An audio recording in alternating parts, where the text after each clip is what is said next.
असफलता एक चुनौती है, स्वीकार करो, क्या कमी रह गई देखो और सुधार करो। विद्यार्थी मित्र हो, इन्फिड अकॅडमीच्या युट्यूब चॅनल मध्ये मी माधव जगताप तुम्हा सर्वांचं स्वागत करतो। आजचा थंबनेल बघून तुम्हाला सगळ्यांना आश्चर्यचकित झाल्यासारखं वाटलं असेल की नेमकं सरांना या व्हिडिओमध्ये काय सांगायचं आहे आणि असं काय आम्हाला द्यायचं आहे की जेणेकरून आमचं सिलेक्शन जे आहे टीपीए टाउन प्लॅनिंग असिस्टंट या पदासाठी आमचं होईल आणि आम्हाला या परीक्षेमध्ये चांगला त्याचा फायदा होईल। तर नक्कीच तुमचा फायदा होण्यासाठीच हा आताचा व्हिडिओ मी घेतोय।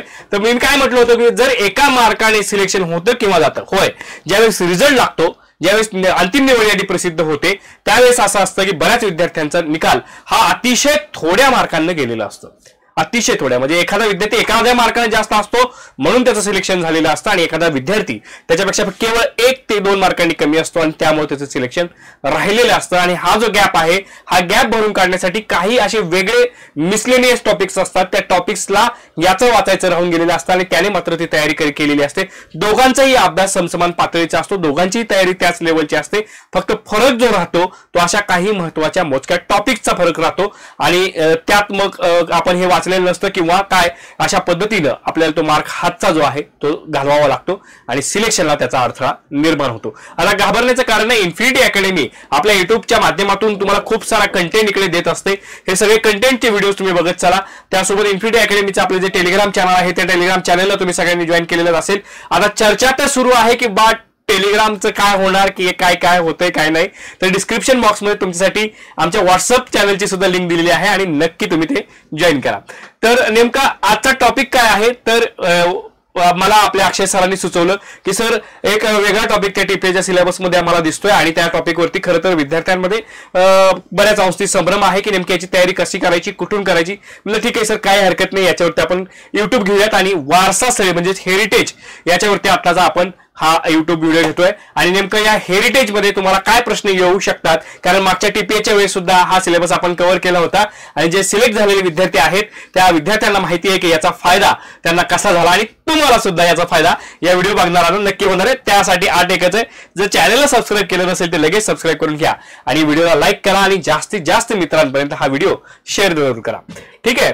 तर हेरिटेज म्हणजे काय, वारसा स्थळ म्हणजे काय आणि मग त्या अनुषंगानं काय मुद्दे परीक्षेच्या दृष्टिकोनातून असू शकतात हे आपल्याला समजून घ्यायचं आहे, ठीक आहे। आता वारसा स्थळ म्हणजे अशी स्थळ, लक्षात घ्या की भारतासारख्या डायव्हर्सिफाय देशामध्ये इथं कल्चरल डायव्हर्सिटी आहे, लँग्वेजची डायव्हर्सिटी आहे, विविध डायव्हर्सिटी आहे, विविधतेतून एकता साधलेला हा देश आहे आणि अशा विविधतेतून एकता साधलेल्या देशामध्ये ही अशी वारसा स्थळं जी आहेत ही येणाऱ्या आगामी पिढ्यांसाठी हा वारसा त्यांच्यापर्यंत नेत असतात, आपला इतिहास त्यांना समजून सांगत असतात, आपला वारसा किती उंच होता, किती मोठा होता आणि तुम्ही कोणत्या मार्गावरती असलं पाहिजे असं गायडन्स हे वारसा स्थळ खऱ्या अर्थाने करत असतात आणि म्हणून त्यांना जपलं पाहिजे, त्यांची आठवण ठेवली पाहिजे आणि परीक्षेमध्ये सुद्धा त्याची तयारी केवळ मार्कांसाठी न करता एक आपल्याला आपला वारसा काय आहे हे जाणून घेण्याची क्युरिओसिटी तुमच्या प्रत्येकाच्या मनामध्ये असणं अपेक्षित आहे आणि ते कुतूहल जागृत करून आपण इथून पुढे सुरुवात करू। आता तर सर्वसाधारणपणे भारताचा जर उल्लेख केला तर भारताचा उल्लेख करत असताना आपण बघतो की आपल्या देशाचा एक खंडप्राय असा महापाय देश आहे। आता हेरिटेज जे असतात, हेरिटेज एकूण 3 टाईपचे हेरिटेज असतात। आता हे सगळे तुम्ही लिहून घ्या खरे तर मुद्दे। आता 3 टाईपचे हेरिटेज मध्ये कोणते, कल्चरल हेरिटेज असतात, ठीक आहे, कल्चरल हेरिटेज नंतर नॅचरल हेरिटेज आणि मिक्स हेरिटेज असे 3 प्रकार आहेत। कल्चरल हेरिटेज म्हणजे काय, इथल्या संस्कृतीतून निर्माण झालेल्या ज्या काही कलाकृती आहेत, ज्या काही वास्तू आहेत त्या वास्तूंचा वारसा म्हणून आपण जतन केलेला असतो आणि त्याला आपण कल्चरल हेरिटेज असं म्हणतो असतो। नॅचरल हेरिटेज म्हणजे काय असतात की निसर्गतः, निसर्गदत्त असं मराठीमध्ये म्हटलं जातं आणि मग हे निसर्गतः नॅचरली आपल्याकडे काही अशा अचंबित करणाऱ्या गोष्टी आहेत, निसर्गाचे चमत्कार आपण त्यांना म्हणतो, असे चमत्कार सुद्धा या भारताच्या भूमीवरती आपल्याला बघायला मिळतात आणि मग त्यांना आपण नॅचरल हेरिटेज असं म्हणतो। आणि मिक्स हेरिटेज म्हणजे काय, मग निसर्ग आणि कल्चर या दोघांचं मिक्सर करून जे हेरिटेज तयार होतात त्याला मिक्स्ड हेरिटेज असं म्हटलं जातं। तर या 3 प्रकारामध्ये आपल्याला मुख्यत्वे करून हे हेरिटेज जे आहेत हे हेरिटेज या आपल्याला बघायचे आहेत, ठीक आहे। आता सर्वात पहिल्यांदा हा प्रश्न येऊन गेलेला आहे, वर्ल्ड हेरिटेज डे जो आहे हा 18 एप्रिलला सर्वसाधारणपणे साजरा केला जातो, हा तुमचा 1 मार्क, ठीक आहे। आता असे एक मार्क तुम्हाला गोळा करायचे आहेत आणि ते एक मार्क आपल्याला काउंट करून आपल्या परीक्षेमध्ये आपल्याला सिलेक्शन जे आहे ते मिळवायचं आहे, कन्फर्म करायचं आहे, ठीक आहे, ओके। आता there are many significant monuments in the Maharashtra like Bibi ka Maqbara, Ajanta Ellora caves, त्यानंतर gateway of India which is influenced by the different architectural styles आता आर्किटेक्चरल स्टाईल्स म्हणजे काय, आर्किटेक्चरल मार्वल्स म्हणजे काय, तर याचा आता आपला मुद्दा जो आहे हा टाउन प्लॅनिंगशी संबंधित आहे. आपले जे विद्यार्थी आहेत ते सिव्हिल इंजिनियर आहेत, आर्किटेक्ट इंजिनियर आहेत, किंवा अजून तुमचे जे काही रुरल इंजिनिअरिंग वगैरे त्यातले विद्यार्थी तुम्ही सगळेजण आहात, तर तुम्हाला हे आर्किटेक्चरच्या अनुषंगाने बघायचं आहे. ठीक आहे, ही जी निर्मिती आहे ह्या निर्मितीच्या मागचं सौंदर्य तुम्हाला बघायचं आहे. आणि या सौंदर्यामधून जो वारसा ही स्थळ आज जपून आहेत, सांगत आहेत, वर्षानुवर्ष हजार वर्षापासूनची इथली जी मंदिरं, ही जी काही लेणी वगैरे आहेत, या सगळ्यांमधून हा वारसा प्रतीत होतो. आणि तो वारसा आपल्या सगळ्यांसाठी किती महत्वाचा आहे हे युनेस्कोनं सांगून ठेवलेलं आहे. लक्षात ठेवा, युनेस्को ही आंतरराष्ट्रीय संघटना आहे आणि या आंतरराष्ट्रीय संघटनेच्या मार्फत ही वारसा स्थळांची यादी जाहीर केली जाते. आणि सर्वसाधारणपणे 1983 सालापासून लक्षात घ्यायचं आहे, 1983 सालापासून ही वारसा स्थळं जाहीर केली जातात. आणि यामध्ये जर आपण बघितलं तर अजंठा हे पहिले 1983 लाच त्यांनी जाहीर केलेलं वारसा स्थळ होतं आणि खास करून महाराष्ट्रामधलं ते वारसा स्थळ होतं. आता आपल्या महाराष्ट्राचा आपल्याला गर्व वाटला पाहिजे, अभिमान वाटला पाहिजे, अशा पद्धतीनं वारसा स्थळांच्या बाबतीमध्ये महाराष्ट्रामध्ये असणारी संपत्ती आहे आणि खरंच आपल्या सगळ्यांचा अभिमान ती असणारी आहेत. आता एकूण जर आपण ती यादी बघूयात आणि मग एक मुद्दे आपण याच्यामध्ये कव्हर करत जाणार आहोत. आता जी काही वारसा स्थळांची यादी आहे त्या वारसा स्थळांच्या यादीमध्ये जसं मी आधी तुम्हाला एक आकडेवारी सांगितली किंवा सर्वसाधारणपणे काय म्हटलं मी तुम्हाला की साधारणतः कल्चरल जी आहेत ही कल्चरल वारसा स्थळं जी आहेत ही कल्चरल वारसा स्थळं जर आपण बघितली तर सर्वसाधारणपणे एक 35 ही कल्चरल आहेत. ओके, आणि त्यानंतर मी तुम्हाला काय म्हटलं की नॅचरल वारसा स्थळं सुद्धा आहेत आणि ही नॅचरल वारसा स्थळं ही 7 आहेत. ही कसली आहेत, नॅचरल आहेत. आणि एक जे वारसा स्थळ आहे हे भारतामध्ये त्याला मिक्स्ड असं म्हटलं जातं. म्हणजे मिक्स म्हणजे काय की सर्वसाधारणपणे कल्चर आणि यांचं मिक्स होऊन नॅचरल या दोन्हीचं मिक्स होऊन हे असणारं वारसा स्थळ. आणि अशी एकूण सध्याच्या 2024च्या यादीनुसार 43 वारसा स्थळं ही भारतामध्ये आहेत आणि महाराष्ट्रामध्ये यातली 5 वारसा स्थळं किंवा 6 वारसा स्थळं जवळपास असणार आहेत. ती कोणती आहेत ते आपल्याला बघायची आहेत. ठीक आहे, त्या अनुषंगाने आपल्याला विचार करायचा आहे.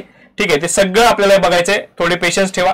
त्याआधी आपण ही यादी बघत चलू, मग या यादीनुसार ते एका वारसा स्थळाचं महत्व आपल्याला जाणून घ्यायचं आहे. ठीक आहे, आता बघूयात. तर पहिलंच नाव आहे बघा अजंठा केव्स. आणि अजंठा केव्स कुठे आहेत, महाराष्ट्रामध्ये आहेत. महाराष्ट्रामध्ये कोणत्या डिस्ट्रिक्टमध्ये आहेत अजंठा, मला कमेंट करायची आहे, प्रत्येकानं कमेंट करायची आहे. जे व्हिडिओ बघतील मी सांगणार नाहीये मुद्दा म्हणून, तुम्ही किमान गुगल करा आणि गुगल करून तरी किमान तुम्ही कमेंट जरूर करा. ठीक आहे, त्यानंतर पुढचं आहे एलोरा केव्स. हे सुद्धा महाराष्ट्रामध्ये आहेत अजंठा आणि एलोरा. हे कोणत्या डिस्ट्रिक्टमध्ये आहेत हे तुम्हाला इथे कमेंट करून सांगायचं आहे. पुढचं आहे आग्रा फोर्ट. हे उत्तर प्रदेशमध्ये आहे. आग्र्याचा किल्ला आपल्या सगळ्यांना माहिती आहे की छत्रपती शिवरायांच्या इतिहासामध्ये एक विशेष महत्व असणारा हा आग्र्याचा किल्ला आणि हा उत्तर प्रदेश या स्टेटमध्ये येतो. त्यानंतर ताजमहल हे सुद्धा उत्तर प्रदेशमध्ये असणारं एक सर्वात महत्वाचं असं म्हणता येईल खरं तर महत्वाचं वारसा स्थळ भारतातलं आहे. कारण जगातली जी काही 7 ते 8 आश्चर्य आहेत त्या आश्चर्यांपैकी असणारं एक आश्चर्य आहे आणि एक वेगळंच इंजिनिअरिंग मार्वल ज्याला आपण म्हणूयात, खरं तर एक अद्भुत असा नमुना त्या तुमच्या निर्मितीचा म्हणून या ताजमहलकडे पाहिलं जातं. आणि सगळ्यात जास्त गुगल होणारं, सगळ्यात जास्त हुडकलं जाणारं जगातल्या सगळ्या हेरिटेज साईट पैकी, बरं का, भारतातल्या नव्हे तर जगातल्या सगळ्या हेरिटेज साईट पैकी जास्तीत जास्त गुगल होणारं हेरिटेज साईट कोणते आहे तर ते ताजमहल आहे. हे याचा सुद्धा आपल्या सगळ्यांना अभिमान असला पाहिजे. त्यानंतर सन टेम्पल कोणार्क ओरिसाचं मी जसं म्हटलं की इथली जी काही मंदिरं आहेत या मंदिरांची जी निर्मिती आहे ही हजारो वर्ष जुनी मंदिरं, प्राचीन मंदिरं ही आपल्या हेरिटेजचा एक महत्वाचा पार्ट आहेत. ठीक आहे, मग आपलं हे सूर्य मंदिर कोणार्कचं आणि हे ओरिसा या स्टेटमध्ये येतं. प्रश्न काय येतो बघा, सूर्य मंदिर स्टेट कोणतं किंवा ओरिसामध्ये असणारं खालीलपैकी कोणतं वारसा स्थळ आहे, अशा पद्धतीचे आपल्याला मल्टिपल चॉईसचे एमसीक्यू टाईपचे जे प्रश्न आहेत हे पडत असतात आणि मग त्याच्या आपल्याला पर्यायामधून योग्य पर्याय जो आहे तो निवडायचा असतो. त्यामुळे हे माहीत असणं गरजेचं आहे. ठीक आहे, त्यानंतर group of mountain of Mahabalipuram जो डोंगरांचा जो ग्रुप आहे हा ग्रुप जो आहे हा तमिळनाडू मधला आहे आणि हा सर्वसाधारणपणे हेरिटेज आहे आणि माझ्या मते हे एक नॅचरल हेरिटेज आहे. पुढे बघा काझीरंगा नॅशनल पार्क हे आसाम मध्ये आहे. आता काझीरंगा नॅशनल पार्क जे आहे हे कशासाठी प्रसिद्ध आहे हे तुम्ही मला नक्की सांगा, कमेंट करून नक्की सांगा. सगळे काही जे मी प्रश्न इथं मांडतोय ते तुम्ही कमेंटमध्ये गुगलचा वापर करून तुम्ही आवर्जून ते उत्तर कमेंट करा. ठीक आहे, त्यानंतर मानस वाईल्ड लाईफ सँच्युरी ही सुद्धा आसाममध्ये आहे. ओके, त्यानंतर पुढचं हेरिटेज बघूयात कोलेडो नॅशनल पार्क हा राजस्थान मधला आहे. त्यानंतर बघा चर्चेस अँड कॉन्व्हेंट्स ऑफ गोवा, गोव्यामधले जे चर्चेस आहेत, गोवा ट्रिप आपल्या सगळ्यांनी अनुभवलेली असते, पण या चर्चेसकडे जर गेला तर तिथलं खरं सौंदर्य तुम्हाला दिसेल. ठीक आहे, ओके. त्यानंतर पुढचं आहे खजुराहो मंदिरं, मध्य प्रदेश मधली. हे खजुराहो मंदिरं मध्य प्रदेशमध्ये येतात आणि अतिशय प्रसिद्ध जागतिक स्तरावरती यांची प्रसिद्धी खूप जास्त आहे. त्यानंतर group mountains of Hampi, Hampi Karnataka. आत्ता चर्चेमध्ये हम्पी आलेला आहे, आत्ता पर्यटनाचा ओघ हा कर्नाटकातल्या त्या हम्पीकडे. आता तुम्ही बघता अमुक अमुकाचं जर स्टेटस बघता की trip to Hampi, Hampi just visited, आणि मग तिथले स्टेटसला ठेवलेले किंवा रील्स मध्ये टाकलेले फोटो आपल्याला. हम्पी आता खूप जास्त ट्रेंडिंग मध्ये आहे खरं तर पर्यटनासाठी, टुरिझमसाठी. आणि ही जी पर्यटन स्थळं आहेत, ही जी वारसा स्थळं आहेत, ही वारसा स्थळं खरं तर इंडियाच्या टुरिझमचा एक महत्वाचा भाग सुद्धा आहेत, लक्षात ठेवा. कारण इंडियातले जे काही एअरपोर्ट्स आहेत, तिथले जे काही जी पूर्ण इकॉनॉमी आहे, टुरिझम इकॉनॉमी, ही टुरिझम इकॉनॉमीच्या कारणांशी ही सगळी हेरिटेज साइट्स आहेत. आणि या हेरिटेज साइट्समुळे इंडियातलं टुरिझम आज जे आहे हे आपल्याला बघायला मिळतं. यासाठी इंडियानं एक incredible India, okay, incredible India या नावानं भारताच्या पर्यटन मंत्रालयाच्या मार्फत एक महत्वाची योजना सुद्धा राबवली जात होती. आणि त्या माध्यमातून एक चांगला प्रचार आणि प्रसार हा आपल्या पूर्ण या सगळ्या या गोष्टींचं भांडवल करून आपण जगभरामध्ये केला. आणि त्याचा एक फायदा एक वेगळी इकॉनॉमी डेव्हलप होण्यामध्ये होतो आपल्याला. आणि ती पूर्ण इकॉनॉमी म्हणजे काय, टुरिझम इकॉनॉमी. आता गोव्याची इकॉनॉमी ही कशाच्या आधारावरती चालते, तर पूर्णपणे टुरिझमच्या आधारावरती चालणारी इकॉनॉमी आहे. याचं महत्व तुम्हाला लक्षात आलं असेल. त्यानंतर फतेपूर सिकरी, फतेपूर सिकरी उत्तर प्रदेशमध्ये येणारं हेरिटेज आहे. ग्रुप माउंटन्स ऑफ पडेक्कल हे कर्नाटकामध्ये येणारं आहे. त्यानंतर एलिफंटा केव्स हे महाराष्ट्रामध्ये येणारं महत्वाचं एक लेण्या ज्याला आपण म्हणतो, या लेण्या एलिफंटांच्या लेण्या या मुंबईच्या जवळ आहेत आणि या सुद्धा एक महत्वाचं हेरिटेज आहेत महाराष्ट्रातल्या. त्यानंतर great living Chola temples Tamil Nadu, Sundarbans national park West Bengal national heritage. त्यानंतर Nanda Devi and valley of flowers national park Uttarakhand, Buddhist monuments at Sanchi Madhya Pradesh, बौद्ध स्तूप जी आहेत मध्य प्रदेशातली सांची जी बौद्ध स्तूप ही सुद्धा एक महत्वाचा हेरिटेज आहेत. त्यानंतर हुमायून्स टॉप, हुमायूची कबर दिल्लीतली, ही एक सुद्धा एक अद्भुत असा नमुना खरं तर म्हणता येईल सिव्हिलचा तुमच्या. ठीक आहे. त्यानंतर Qutub Minar and its monuments in Delhi, Qutub Minar एक खरं तर म्हणजे स्थापत्य कलेचा अद्भुत असा नमुना म्हणून याच्याकडे पाहिलं जातं. एक उंच टावर एवढ्या वर्षापूर्वी तयार करणं, इतका उंच तयार करणं, हे आता तयार करताना सुद्धा आत्ताचे चॅलेंजेस तुम्ही बघताय. आज महाराष्ट्रामध्ये एक दुर्दैवी घटना घडलेली आहे आणि त्या अनुषंगाने तुम्ही या सगळ्या मॉन्युमेंट्सकडे बघितलं पाहिजे की यांचं महत्व काय आहे, यांच्या निर्मितीसाठी काय कष्ट त्यावेळेस घेतले गेले असतील आणि काय शिद्दतने हे काम केलं गेलेलं असेल. आजही वारसा स्थळ अतिशय आपला तो जो समृद्ध वारसा आहे हा ताडमानेने उभा ठेवून आज उभे आहेत आणि आजची परिस्थिती महाराष्ट्रात तुम्ही बघितलेली आहे. ठीक आहे. त्यानंतर mountain railways of India Tamil Nadu, Mahabodhi temple and complex बिहारचं Mahabodhi temple, rock shelters of Bhimbetka, हे भीमबेटका रॉक शेल्टर कुठलं आहे, मध्य प्रदेश मधलं आहे. Chhatrapati Shivaji Maharaj terminus Maharashtra, Victoria terminus असं याला म्हटलं जायचं. आणि गोथिक आर्किटेक्चरचा, गोथिक म्हणजे साधारणतः युरोपियन स्टाईलचं जे आर्किटेक्चर आहे, ब्रिटिश आर्किटेक्चर जे आहे त्यापासून इन्स्पायर्ड असणारं हे अतिशय महत्वाचं आणि अतिशय सुंदर, आपल्यापैकी बऱ्याच जणांनी सीएसटी बघितलं असेल आणि ते सीएसटीचं छत्रपती शिवाजी महाराज टर्मिनसचं जागतिक वारसा स्थळामध्ये महाराष्ट्रातलं असणारं एक महत्वाचं स्थळ. ठीक आहे. त्यानंतर बघा Champaner Pavagadh architectural park Gujarat, red fort complex Delhi, लाल किल्ला आपल्या स्वातंत्र्याचं प्रतीक असणारा हा लाल किल्ला. आता पंतप्रधानांचं प्रत्येक 15 ऑगस्टचं भाषण या लाल किल्ल्यावरून होतं. म्हणजे याचा असणारा वारसा हा कशाशी संबंधित आहे आणि किती महत्वाचा आहे याचं महत्व तुमच्या लक्षात आलंच असेल. त्यानंतर द जंतर मंतर राजस्थान, त्या काळामध्ये भारताच्या खगोलशास्त्राचं असणारं म्हणजे त्या जुन्या काळापासून आपल्याकडे या विज्ञानाची आवड होती हे जंतर मंतर बघितल्यावरती लक्षात येतं. आणि तिथून मग आपण त्या खगोलाचा, त्या भूगोलाचा सगळा त्या अवकाशाचा अभ्यास जो आहे त्या जंतर मंतरच्या माध्यमातून केला गेलेला होता प्राचीन काळामध्ये. त्यानंतर वेस्टर्न घाट्स, आणि हे वेस्टर्न घाट जे आहेत हे वेस्टर्न घाट्स सर्वसाधारणपणे महाराष्ट्र, कर्नाटक या विविध राज्यांमध्ये विभाजित होणारं हे एक वेगळं वारसा स्थळ आहे. म्हणजे एका राज्यापुरते हे मर्यादित नाहीये वेस्टर्न घाट्स म्हणजे आपला पश्चिम घाट. आणि खरं तर बायोडायव्हर्सिटीचा एक महत्वाचा असणारा हा हेरिटेज आहे. कारण सर्वाधिक डायव्हर्सिफाय अशी बायोडायव्हर्सिटी या आपल्या वेस्टर्न घाट्स मध्ये आहे आणि त्याचं जतन केलं गेलं पाहिजे. इथं हजारो वर्ष जुन्या जीवजंतू जे आहेत या बायोडायव्हर्सिटीमध्ये असलेले आपल्याला बघायला मिळतात. विविध जातींची प्राणी, विविध जातींची वनस्पती या वेस्टर्न घाट्समध्ये असलेले आपल्याला बघायला मिळतात. जे सूक्ष्मजीव आहेत ते सुद्धा खूप जुने आणि अतिशय महत्वाचे आणि सेन्सिटिव्ह आहेत सगळ्यात महत्वाचं. त्यामुळे वेस्टर्न घाट्सला त्याचं संवर्धन करणं हे अतिशय महत्वाचं आहे आणि त्याचं कन्झर्वेशन जे आहे हे अतिशय सेन्सिटिव्ह पद्धतीने होत आहे. ठीक आहे. त्यानंतर बोला हिल फोर्ट ऑफ राजस्थान. राजस्थानचा जो आपण म्हणूयात की डोंगरी किल्ले आहेत तिथले ते सुद्धा एक महत्वाचे हेरिटेज आहेत आणि एक अद्भुत कलेचा नमुना म्हणून आपण त्यांच्याकडे पाहतो. त्यानंतर राणी की वाव, गुजरातमध्ये असणारी ही एक अद्भुत अशी विहीर आहे. ठीक आहे. राणी की वाव म्हणजे विहीर. तर ही जी विहीर आहे या विहिरीची जी कलाकृती आहे ती खरंच बघण्यासारखी आहे आणि तुम्ही आपल्या सैराट पिक्चरमध्ये सुद्धा एक विहीर बघितली असेल, आमच्या करमाळ्याची ती विहीर. तशाच पद्धतीनं ही राणी की वाव ही एक अद्भुत कलेचा नमुना आहे आणि त्याला जागतिक वारसा स्थळाचा वर्ल्ड हेरिटेज साईटचा दर्जा जो आहे तो देण्यात आलेला आहे. पुढे बघा great Himalayan national park, Himachal Pradesh. Himalaya अद्भुत असा हा हिमालय, अचंबित करणारा हा हिमालय आणि मग या महाकाय हिमालयाचं हे जे निसर्ग संपदा आहे, जे नॅचरल ब्युटी आहे, ती नॅचरल ब्युटी ही हिमाचल प्रदेशमध्ये आपल्याला या रेंजमध्ये बघायला मिळते. ठीक आहे. त्यानंतर आर्किओलॉजिकल साईट ऑफ नालंदा आणि महावीरा, बिहार. आपल्या संस्कृतीचा जसं मी म्हटलं की एक प्राचीन इतिहास आहे. मग इथल्या एज्युकेशन सिस्टीमचा, इथल्या गुरुकुल पद्धतीचा नालंदाच्या माध्यमातून तो सगळा इतिहास आहे आणि तो वारसा या बिहारमध्ये आहे आणि ते एक वर्ल्ड हेरिटेज साईट आहे. त्यानंतर खांगचेंगडोंग नॅशनल पार्क हे सुद्धा आता ही एकमेव आहे अशी खांगचेंगडोंगचं. याच्या बाबतीमध्ये एक विशेष हॅशटॅग देतो कारण हे मिक्स हेरिटेज आहे. खांगचेंगडोंग जे आहे हे मिक्स हेरिटेज आहे आणि हे कुठे आहे सिक्कीम मध्ये. म्हणजे कल्चरल प्लस नॅचरल अशा दोन्ही अर्थानं असणारं हे हेरिटेज. ठीक आहे. त्यानंतर तिथं त्या नॅशनल पार्क मध्ये आपल्याला माहिती आहे की एकशिंगी गेंडा असेल.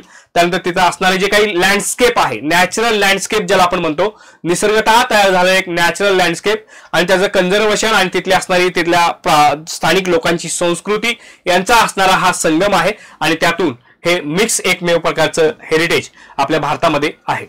तर पुढचं आहे the architectural work of Le Corbusier, Leh Ladakh, Leh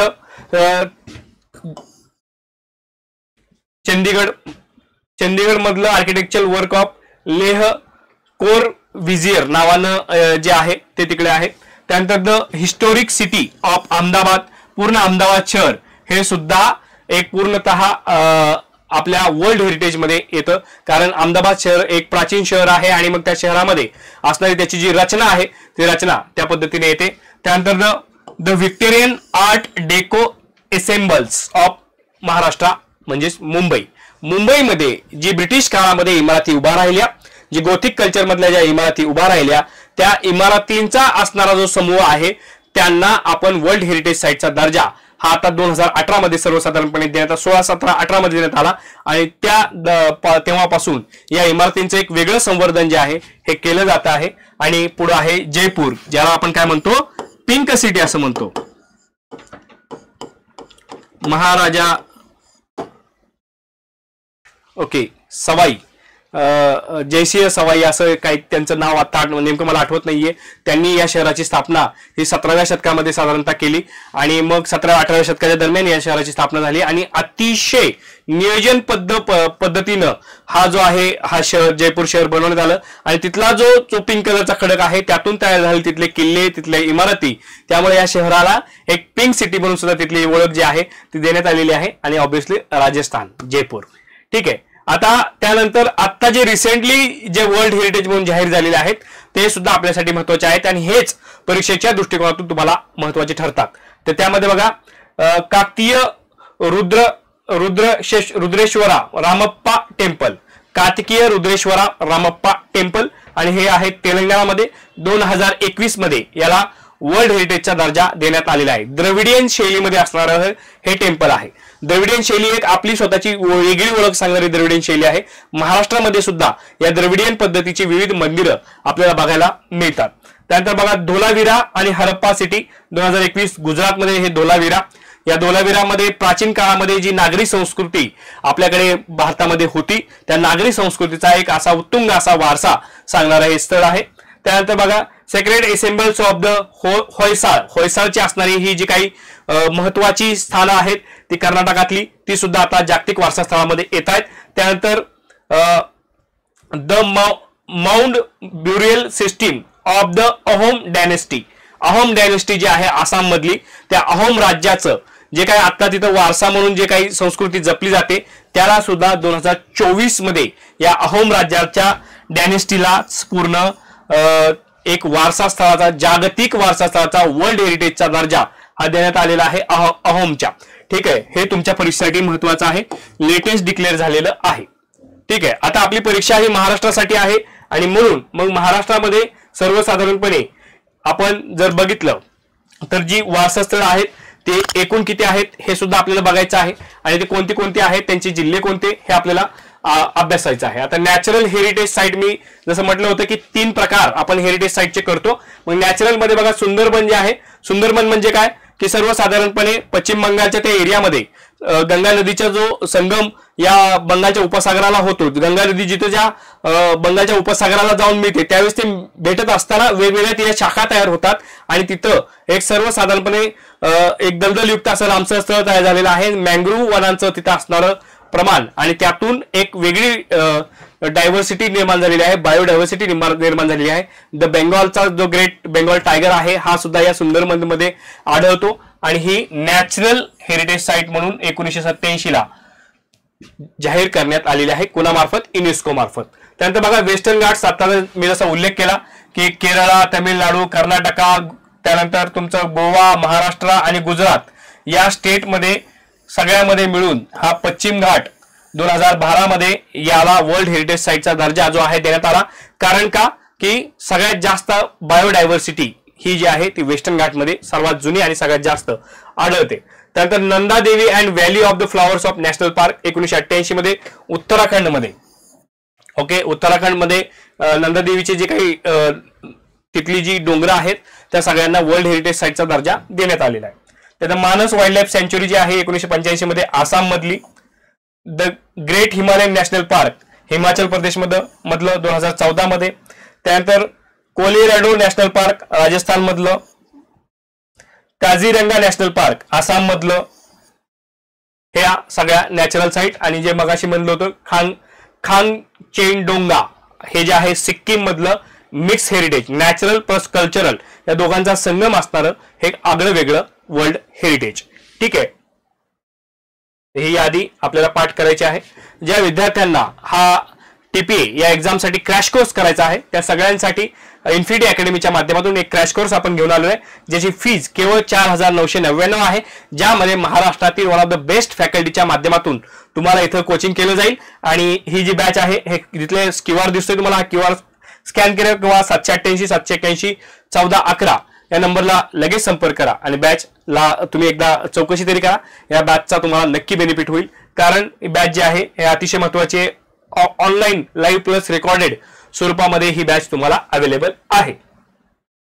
आता मी महाराष्ट्राच्या अनुषंगाने जास्त भर देण्याचा प्रयत्न करतोय, कारण आपली एक्झाम ही महाराष्ट्रासाठी होते आहे आणि मग महाराष्ट्रामधल्या ज्या वर्ल्ड हेरिटेज साईट्स आहेत जी जागतिक वारसा स्थळ आहेत त्यामध्ये जे विभागून असणारं वारसा स्थळ आहे ते पहिलं वारसा स्थळ म्हणजे आणि ते नॅचरल हेरिटेज म्हणून आपण ज्याकडे बघतो तो हा आपला वेस्टर्न घाट्स आपल्याला इकडे दिसतोय।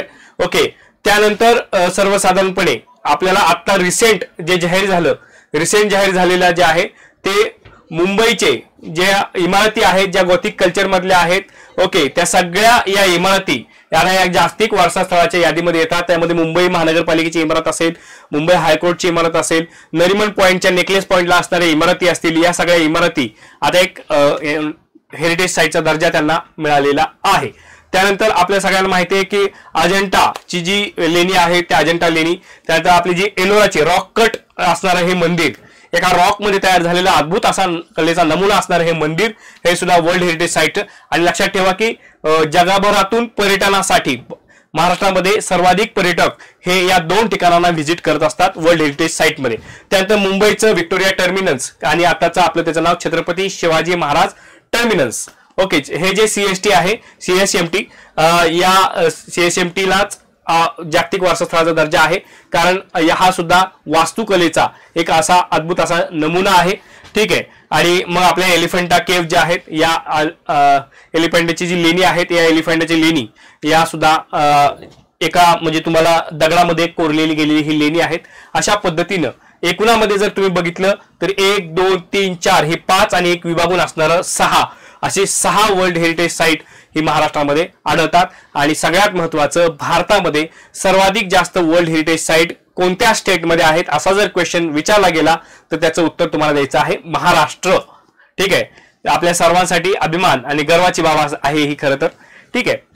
आता हे वर्ल्ड हेरिटेज साईट वारसा हे कसं ठरवतात, यासाठी काय प्रक्रिया असते, काय मुद्दे असतात, तर यात हे युनेस्कोच्या मार्फत कोणते क्रायटेरियाज लावले जातात, तर या गोष्टी सुद्धा महत्वाच्या आहेत. आणि जर असा दर्जा एखाद्या ठिकाणाला जर मिळाला तर त्याचे काय बेनिफिट असतात आणि त्याचा काय उपयोग होतो हे सुद्धा आपल्याला जाणून घ्यायचं आहे.